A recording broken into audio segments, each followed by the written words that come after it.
សួស្តីទាំងអស់គ្នាថ្ងៃនេះម៉ាមីមកបង្ហាញពីខ្យងប៉ារ៉ាទឹកស៊ីអ៊ីវប្រអប់តូចខ្យងប៉ារ៉ាទឹកស៊ីអ៊ីវប្រអប់តូចគឺមានទឹកត្រីបុកចំនួន1ដបខ្ទឹមហើយនិងម្ទេសហើយថ្ងៃនេះដែរម៉ាមីនឹងបង្ហាញទាំងអស់គ្នាអំពីរបៀបនៃការបើកប្រអប់ខ្យងព្រោះអ្នកខ្លះគាត់ថាបបាក់បើកហ៎រកកន្លែងបើកឃើញទេដូច្នេះនៅខាងមុខគឺមានពាក្យថា open ឬក៏បើកអញ្ចឹងទាំងអស់គ្នាគ្រាន់តែគាស់ពាក្យថា open ហ្នឹងមកវាដាច់ទេវាស្វិតដូច្នេះគ្រាន់តែគាស់មកយើងបើកកាបចេះមកទីមកបើកហ្មងហ្នឹងហើយជាដំបូងម៉ាមីដែរភ្លេចថែមជាមួយនឹង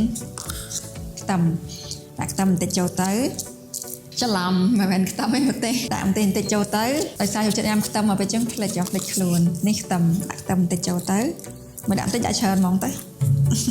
ហើយបើចង់ចាក់ទឹកត្រីបុកចូលក៏បានដែរអ្នកណាដែលចូលចិត្តអត់ចង់ជ្រលក់ចាក់ចូលហ្មងតែម្ដងតែម៉ាមីអត់ទេគឺមីចាក់ញ៉ាំហ្មង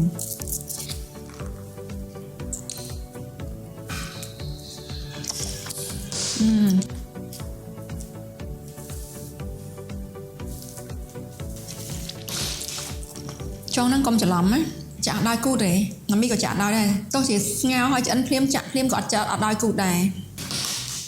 ទាំងអស់គ្នាដូច្នេះខ្យងមួយប្រអប់ហ្នឹងគឺមានខ្ទឹមមានម្ទេសជាមួយនឹងទឹកត្រីម្ដងដូច្នេះកុំភ្លេចណាដាក់កំងឥឡូវនេះ